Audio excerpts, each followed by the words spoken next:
नमस्कार बच्चों, मैं डिम्पल सैनी लेकर आई हूँ फिर से आपके लिए हिंदी के ऑनलाइन क्लास। तो आप सभी का हार्दिक अभिनंदन है, बहुत बहुत स्वागत है आपके इस कक्षा में। देखिए, हम पढ़ रहे हैं बिहार बोर्ड 12th क्लास की हिंदी की बुक, जिसमें हमारा गद्य भाग पूरा हो चुका है और हम जो काव्य भाग शुरू करने वाले हैं, पद्य भाग जो शुरू करने वाले हैं, उसका हमने परिचय भी पढ़ लिया है कि क्या होता है काव्य, उसके अंग क्या होते हैं, उसके किस प्रकार के तत्व होते हैं, कैसे पढ़ना चाहिए, इसे किस तरह से, सारी चीज़ें हमने पढ़ ली है। आज जो हम लेकर आए हैं हमारे काव्य भाग का पहला चैप्टर जो लिखा गया है मलिक मोहम्मद जायसी जी के द्वारा, जो कड़वक के माध्यम से है। और मलिक मोहम्मद जायसी जी का आज हम फर्स्ट लेक्चर पढ़ने वाले हैं और इस लेक्चर में हम पढ़ेंगे उनके जीवन से जुड़ी हुई कुछ अनोखी बातें। राजस्थानी साहित्य के अंतर्गत मलिक मोहम्मद जायसी जी का जो नाम है वो बहुत ही प्रसिद्ध नाम है। तो इसी को लेकर आज हम उनके सबसे पहले फर्स्ट लेक्चर के रूप में हम पढ़ेंगे आज मलिक मोहम्मद जायसी जी के जीवन के बारे में कि किस प्रकार का जीवन था, उनकी वृत्ति कौन सी थी, किस प्रकार का रचना काल था, कैसे वे प्रेरित हुए, किस काव्य धारा से संबंधित थे। काव्य धारा की बात बोली है तो मैं आपको बिल्कुल बताऊंगी कि किस काव्य धारा से संबंधित है। तो चलते हम हमारे लेक्चर नंबर फर्स्ट के रूप में। तो देखिए, मलिक मोहम्मद जायसी। अब जन्म की बात करें तो बहुत से लेखक और कवियों का जन्म सही डेट पर है, ठीक है, लेकिन मलिक मोहम्मद जायसी जी का न तो जन्म का पता है न मृत्यु का पता, ये अनुमान लगाया गया है। और अन्य आलोचक थे, अन्य निबंधकार थे, साहित्यकार थे, उन साहित्यकारों ने अपने जो समयानुसार, जो समय की जो रूपरेखा थी, उस समय को लेकर कुछ अनुमान लगाया गया है। उनके साहित्य के साथ किसी के साहित्य को जोड़ा है, उस तरह से उन्होंने अनुमानतः उनका जन्म बताया है 15वीं शती का उत्तरार्ध। उत्तरार्ध का मतलब होता है जब 15वीं शताब्दी जब खत्म होने वाली है, उस समय की बात है। और अनुमानतः 1492 ईस्वी उनका जो जन्म है वो अनुमानतः लगाया गया है कि 15वीं सदी के उत्तरार्ध यानी कि 1492 ईस्वी में हो सकता है उनका जन्म हुआ हो। मृत्यु की बात करें इसी प्रकार तो 1548 ईस्वी में उनकी मृत्यु बताई है। ये भी एक अंदाजा लगाया गया है, ये फिक्स नहीं है, आप इसको ऑथेंटिक नहीं मान सकते। आगे चलते हैं, उनके निवास की बात करते हैं। तो निवास देखिए, जायस कब्र अमेठी उत्तर प्रदेश में उनका निवास स्थान है। पिता की बात करें तो मलिक शेख ममरेज मलिक राजे अशरफ उनके पिता थे। आगे देखते हैं, गुरु की बात करें। देखिए, बहुत बड़ी बात है ये कि किसी भी शिष्य की प्रगति है तो उसके पीछे उनके गुरु का पूरा हाथ होता है। यानी कि एक शिष्य को आगे बढ़ने में, कोई व्यक्ति अगर आगे बढ़ता है तो उसके जो गुरुजी होते हैं वो बिल्कुल प्रेरणाप्रद होते हैं, प्रेरणा सहायक होते हैं, उसे प्रेरणा देने वाले होते हैं। बिना गुरु के कोई व्यक्ति आगे उच्च स्थान प्राप्त नहीं कर सकता है। तो उनके गुरु कौन थे? सूफी संत शेख मोहिदी और सैयद अशरफ जहांगीर, ये उनके दोनों गुरु थे। वृत्ति की बात करें कि उनके विचार कैसे थे। आरंभ में जायस में रहते थे, ये यहाँ जायस आएगा, जायस में रहते हुए किसानी, बाद में शेष जीवन फकीरी में। पहले जब जायस में रहते थे तब वे खेती करते थे, तो खेती बाड़ी करते हुए किसानी हो गए, यानी कि खेती बाड़ी कर रहे हैं। उसके बाद में वे फकीर बन गए, जब खेती बाड़ी से मन ऊब गया तो क्या फकीर बन गए वे, ठीक है। बचपन में ही अनाथ हो गए, साधुओं फकीरों के साथ भटकते हुए बचपन बीता पूरा। तो इस प्रकार से फकीरों के साथ बीता है, तो गुरु उनके इसी प्रकार के थे, इसलिए वे भी सूफी काव्य धारा की तरफ चल दिए। व्यक्तित्व की बात करें तो चेचक, यहाँ पर आएगा चेचक। चेचक के कारण रूपहीन, यानी कि पहले वे सही थे लेकिन जब चेचक निकल गया उन्हें, तो चेचक के कारण उनका जो चेहरा है वो थोड़ा सा कुरूप हो गया, यानी कि रूपहीन, तथा बाईं आंख और कान से वंचित, मृदुभाषी। बाईं आंख, ठीक है, यानी कि ये जो उनकी थी आंख वो चली गई थी चेचक के कारण, और कान था वो भी मतलब काम नहीं कर रहा था, यानी कि न तो उन्हें कान से सुनाई दे रहा था न आँख से दिखाई दे रहा था। एक कान और एक आँख के सहारे उन्होंने अपना जीवन पूरा बिताया। उसके बाद मृदुभाषी, यानी कि बहुत मीठा बोलने वाले थे। मनस्वी और स्वभावतः संत थे वे। कैसे थे? संत स्वभाव के थे। और कौन से थे वे? सूफी संत थे। अब सूफी संत और संत ये दोनों मैं आपको बताऊंगी, वैसे मैंने आपको अच्छे से बताया था जब हमने काव्य परिचय पढ़ा था, लेकिन अभी और बताऊंगी कि सूफी संत कैसे हुए थे। कृतियों की बात करें तो पद्मावत इनका बहुत ही अनोखा, बहुत ही महत्वपूर्ण काव्य गिना जाता है। उसके बाद अखरावट, आखिरी कलाम, चित्ररेखा, कहरानामा जो महरी बाईसी के हिसाब से लिखा गया था, मसला या मसलानामा, खंडित प्रति प्राप्त है। मसलानामा की एक खंडित प्रति यानी कुछ कुछ भाग गया हुआ है उसमें से। इनके अतिरिक्त चंपावत, होलीनामा, इतरावत आदि कृतियां भी उल्लेख में आती है। अब मैं आपको बताती हूँ सूफी क्या है। जब मैंने आपको काव्य धारा पढ़ाई थी, भक्ति काल की काव्य धारा, कब की? भक्ति काल की काव्य धारा पढ़ाई थी, तो उसमें हम बात करते हैं तो यहाँ सगुण भक्ति धारा आ गई और यहाँ पर हमारी निर्गुण भक्ति धारा आई थी। अब सगुण भक्ति धारा की दो शाखाएं थी, एक राम भक्त शाखा और एक कृष्ण भक्त शाखा। इसी प्रकार से निर्गुण भक्ति धारा की भी दो शाखाएं थी, एक संत थी और एक सूफी थी। संत वे थे जिन्होंने ब्रह्म ज्ञान का उपदेश दिया, ठीक है, यानी कि ब्रह्म को ज्ञान की तरफ, आपका ज्ञान ही ब्रह्म की प्राप्ति है, ये उपदेश दिया। और सूफी वे थे जिन्होंने प्रेमाख्यानों के माध्यम से प्रेम को एक अद्भुत अनुभूति माना है। तो जहाँ प्रेम की बात आती है और वहाँ प्रेम को गूढ़ रहस्य या अद्भुत अनुभूति माना जाता है, वहाँ पर सूफी संत आते हैं। तो सूफी संतों में आप संत काव्य में देखिए, यहाँ कबीर का नाम सबसे पहले आएगा, कबीर, रैदास या दादू दयाल, और भी बहुत से नाम हैं। और सूफी में जो सबसे पहले नाम आता है वो मलिक मोहम्मद जायसी जी का आता है। मलिक मोहम्मद जायसी जी का आता है। आप सभी को समझ में आया कैसे? अब राम भक्ति शाखा की बात करें तो तुलसी का नाम सबसे पहले आता है, और कृष्ण भक्ति धारा की बात करें तो सूर का नाम पहले आता है। कृष्ण में और भी बहुत सारे संत महात्मा गिने जाएंगे। तो देखिए, सगुण और निर्गुण में मैंने आपको बताया, तो मलिक मोहम्मद जायसी जी कौन सी धारा के, किस शाखा के कवि गिने जाएंगे? निर्गुण भक्ति धारा के, सूफी काव्य धारा के कवि गिने जाएंगे। तो आपको याद रखना है कि निर्गुण भक्ति धारा की, सूफी काव्य धारा के प्रमुख कवि कौन है? मलिक मोहम्मद जायसी जी। आगे चलते हैं, अब उनके जीवन से संबंधित कुछ बातें पढ़ते हैं हम लोग कि लोक जीवन में प्रचलित प्रेम कथाओं को आधार बनाकर छंदोबद्ध कथा काव्य लिखने की परिपाटी। क्या? लोक जीवन में प्रचलित, लोक जीवन, साधारण लोक जीवन, जनता का जो जीवन था साधारण, उसमें जो प्रेम कथाएं चल रही थी, उन प्रेम कथाओं को छंदोबद्ध रचना, यानी कि उनके अंदर छंद का समावेश करना, लय, गति, यति, तुक आदि का ध्यान रख के कोई रचना करना, परिपाटी प्राकृत और अपभ्रंश साहित्य में ही रही थी। संभव है वह संस्कृत में भी रही हो सकता है संस्कृत में भी रही हो, लेकिन अपभ्रंश और लोक साहित्य में ये रचना बहुत चली थी। प्रेमाख्यान जिसे बोल सकते हैं हम, क्या बोल सकते हैं? प्रेमाख्यान। आगे देखिए, ये परिपाटी, परिपाटी का मतलब होता है जो चली आ रही है, जो लीक से चली आ रही है, जो रीति रिवाजों के साथ चली आ रही है, उसे बोलते हैं परिपाटी। यह परिपाटी साधारण जनजीवन के प्रत्यक्ष अभिप्रेरण और संरक्षण में आगे उत्तरोत्तर बढ़ती हुई गई और हिंदी में अव्याहत चलती आई। इसे हिंदी में प्रेमाख्यान काव्य कहते हैं। बिल्कुल, क्या कहते हैं? प्रेमाख्यानक। यानी कि जो लोक जीवन में जो भी प्रेम कथाएं चल रही थी, आपस में जो भी प्रेम चल रहा था, उन प्रेम कथाओं को छंदोबद्ध जब कोई रचना रच डाली तो वो रचना धीरे धीरे अपभ्रंश से धीरे धीरे हिंदी में आ गई, और हिंदी में आने के बाद में उसे प्रेमाख्यान नाम दे दिया गया। चौपाई, दोहा आदि की कड़बक शैली में निबद्ध ये काव्य प्राय अवधि में मिलते हैं। कौन सी भाषा में मिलते हैं? अवधि भाषा में सबसे ज्यादा मिलते हैं। आगे देखते हैं, किसानों और कारीगरों की भाषा अवधि में ब्रज की गीतिमयता और कोमलता की तुलना में कथाव्रतों को विवरण और विस्तार में सहेज सकने की क्षमता थी। इस्लाम और उसके साथ तसव्वुफ यानी कि सूफी मत के आगमन के बाद इसी प्रेमाख्यानक काव्य परंपरा में अनेक मुसलमान कवि हुए जिन्होंने पहले से जन प्रचलित प्रेम कहानियों को सूफी प्रेम साधना के अभिप्रायों से सम्मिलित कर काव्य के रूप में दिए। मुल्ला दाऊद से लेकर जान कवि और उससे भी आगे यहाँ तक परंपरा आबाद रूप से चलती रही, मलिक मोहम्मद जायसी इस परंपरा की अन्यतम कड़ी है। यानी कि अब ये कहने की बात है कि जो प्रेमाख्यान, जो प्रेम लीलाएं जन साधारण जन समुदाय के दल में चल रही थी, वे जो कथाएं थी वे सारी की सारी छंदोबद्ध की गई और छंदोबद्ध रचना धीरे धीरे अवधि के रूप में हिंदी भाषा में प्रवेश कर गई। अब ऐसा नहीं है कि केवल मलिक मोहम्मद जायसी जी ही प्रेमाख्यान के कवि है, ऐसा नहीं है, और भी बहुत से कवि धीरे धीरे इस प्रेमाख्यान कवियों के रूप में आने लगे, उनके रूप में शामिल होने लगे।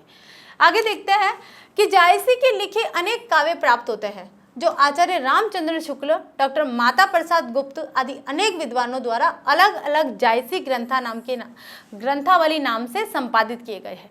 अब जायसी का रुख तो चला गया। जायसी अपने समय में जितना रचना लिख सके थे, जितना काव्यांश लिख सके थे, उतना लिख लिया और वे स्वर्ग सिधार गए। लेकिन बाद में क्या हुआ कि रामचंद्र शुक्ल जी और डॉक्टर माता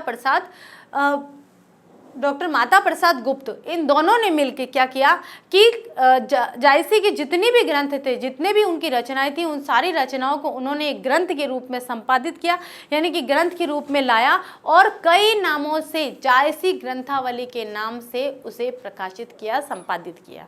ऐसे वे जनता के पास में, जनता के समक्ष जायसी के ग्रंथों को संकलित कर पाए। आगे देखिए, जायसी की उज्जवल अमर कीर्ति का आधार है उनका महान कथा काव्य पद्मावत। अब देखिए, जायसी ने भले ही अनेक ग्रंथों की रचना करी है, अनेक काव्य खंडों को लिखा है, लेकिन पद्मावत उनका आधारशिला है। पद्मावत उनके काव्य का आधार माना जाता है क्योंकि वह महत्वपूर्ण और बहुत ही अनोखे अंदाज में लिखा गया है। एक प्रेम को प्रकट किया गया है, एक त्रिकोण प्रेम को प्रकट किया गया है जायसी के अनुसार, जिसमें चित्तौड़ नरेश रतन सेन और सिंहल द्वीप की राजकुमारी पद्मावती की प्रेम कथा है। इस प्रेम कथा का त्रिकोण पूरा होता है दिल्ली के सुल्तान अलाउद्दीन के इस कहानी से जुड़ जाने से। अंशतः ऐतिहासिक आधार वाली इस कहानी का विकास जनश्रुतियों एवं आगे स्वयं कवि की सर्जनात्मक कल्पना द्वारा हुआ है। अब देखिए क्या बताया है, सर्जनात्मक कल्पना की जो बात है वो ये है कि कुछ कहानी जो पद्मावत के अंदर हमें मिलती है, कुछ कहानी तो लोगों के द्वारा, जनश्रुतियों के द्वारा हमें पता चलता है कि सही है, लेकिन कुछ जो इसमें जोड़ी गई है वो कवि की सर्जनात्मक कल्पना है, यानी कि कवि ने स्वयं अपने मतानुसार जोड़ी है। ठीक है, आगे देखते हैं। मलिक मोहम्मद जायसी प्रेम के पीर के कवि है। प्रेम की पीर किसे बोलते हैं? प्रेम के रूप में जब पीड़ा होती है उसके कवि है मलिक मोहम्मद जायसी। मलिक मोहम्मद जायसी ने जो पद्मावत के माध्यम से देखो या अखरावट के माध्यम से देखो, और भी बहुत सी कविताएं उन्होंने लिखी, काव्य की रचना करी है, उसमें जो एक कथानक बताया है, वो कथानक विरह प्रेम का विरह रूप बताया है। विरह रूप कैसे बताया है कि आत्मा एक प्रेमी है, प्रेमिका है, वो परमात्मा नामक प्रेमी को प्राप्त करने के लिए आतुर होती है। इस तरह से जो सूफी है, सूफी अंदाज में उन्होंने काव्य को इस रूप में लाया है। ठीक है, अब आगे देखिए, प्रेम की पीर के कवि कौन है? मलिक मोहम्मद जायसी जी। मार्मिक अंतर्व्यथा से भरा हुआ यह प्रेम अत्यंत व्यापक, गूढ़ आशयों वाला और महिमामय है। यह प्रेम अनुभूतिमय है। क्या है? अनुभूतिमय, ये मय है, यानी कि जो प्रेम है वो दिखाई नहीं देता है, वो सिर्फ अनुभव किया जाता है। जिसके अंदर इस प्रकार के प्रेम की अनुभूति है वही जान सकता है कि प्रेम क्या है, प्रेम के रहस्य क्या है, प्रेम की प्रगाढ़ आस्था क्या है, प्रेम का छोर क्या है, सीमा क्या है, अंत क्या है, शुरुआत क्या है, ये सब वही जान सकता है जो प्रेम को अनुभव करता है। आगे देखिए, रासायनिक एवं इस अर्थ में क्रांतिकारी है कि यह विभिन्न पात्रों को अमिट चरित्रों के रूप में निखारते हुए उन्हें एक दिशा देकर परिणतियों तक पहुंचा देता है। अब क्या कह रहे हैं यहाँ पर कि जो भी बात है कि जो पात्र थे वो अमिट है, यानी कि जो भी पात्र उन्होंने लिए, चाहे सिंहल देश की राजकुमारी पद्मावती ली है या फिर मेवाड़ के जो नरेश है, कौन? रतन सेन, वो लिए है, या फिर अलाउद्दीन खिलजी को लिया है। उसके अलावा भी उन्होंने अतिरिक्त और भी जो भी पात्र लिए वो अमिट है, क्योंकि उन्होंने अपने काव्य में ऐसे पात्रों का जो परिचय दिया है, वो परिचय इस प्रकार का है कि वे जो पात्र है वो इस काव्य में अमिट छाप छोड़ते हैं, जिनका कभी भी कोई लुप्त नहीं हो सकते। मतलब कि वे चरित्र वहाँ से हटा दिए जाते हैं तो काव्य निरर्थक हो जाता है। तो उनके होने से काव्य है, उनके नहीं होने से काव्य नहीं है। ठीक है, आगे देखिए, पद्मावत के व्याख्यानों में, यहाँ व्या आएगा, व्याख्यान में सजीव कहानी का मर्मस्पर्शी वेदनामय रस है। सजीव कहानी कैसी कि पद्मावती और रतन सेन के प्रेम की जो कहानी है और उसके बीच में जब अलाउद्दीन का आगमन हो जाता है तो वो सजीव कहानी है। उस सजीव कहानी में मर्मस्पर्शी वेदनामय, वेदना क्यों हो गई है? क्योंकि अलाउद्दीन का वहाँ पर जो आगमन है उनके प्रेम में व्यवधान डाल रहा है। ठीक है, उनके प्रेम में रुकावट डाल रहा है, तो इस तरह से मर्मस्पर्शी हो गया। और चरित्र उनके सुलगते दहकते मनोभावों के दुर्निवार प्रभाव है।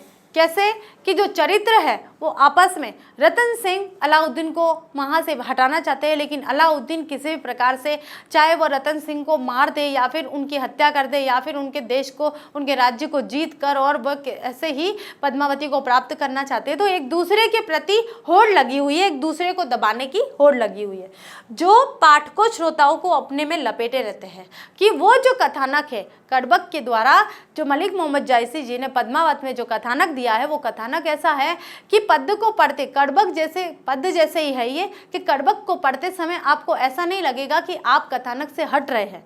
आप पात्रों के चरित्र चित्रण के माध्यम से आप उस कथानक से लिपटे हुए हैं, यानी कि जो कहानी है वो चलती जा रही है और आप उसमें पूरी तरह से भीगे हुए से उसको सुन रहे हैं। तो कैसे भी कहानी का जो कथानक है वो इतना अच्छा से चलता है कि आप उससे अलग नहीं हो पा रहे हो।